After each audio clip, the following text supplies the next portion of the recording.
سورۃ النساء آیت 1۔ اے لوگوں، ڈرو اپنے رب سے، وہ جس نے پیدا کیا تمہیں ایک جان سے اور پیدا کیا اس سے جوڑا اس کا، اور پھیلائے ان دونوں سے مرد بہت اور عورتیں، اور ڈرو اللہ سے، وہ جو تم سوال کرتے ہو آپس میں ساتھ اس کے، یعنی اللہ کے نام کے، اور رشتہ داروں سے، یعنی قطع رحمی سے، بے شک اللہ ہے اوپر تمہارے نگہبان یا نگران۔ سورۃ النساء آیت 2۔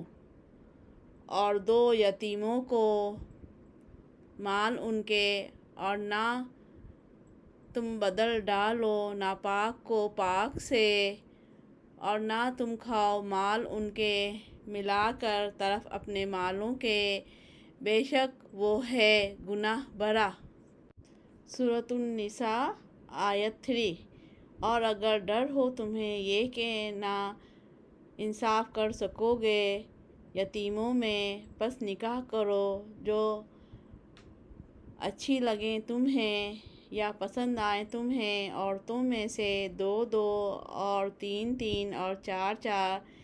پھر اگر ڈر ہو تمہیں یہ کہ نہ تم عدل کر سکو گے، پس ایک ہی، یا جس کے مالک ہوئے دائیں ہاتھ تمہارے، یہ زیادہ قریب ہے یہ کہ نہ تم جھک جاؤ ایک طرف۔ سورۃ النساء آیت 4۔ اور 2 عورتوں کو مہر ان کے خوش دلی سے، پھر اگر وہ خوشی سے دیں تمہارے لیے کسی چیز سے اس میں سے خود، پس کھاؤ اس کو مزے سے خوشی سے۔ سورۃ العمران آیت 5۔ اور نہیں دو بیوقوفوں کو مال ان کے، وہ جو بنایا اللہ نے تمہارے لیے معیشت کا ذریعہ، اور رزق دو ان کو اس میں سے، اور پہناؤ ان کو، اور کہو ان کے لیے بات اچھی۔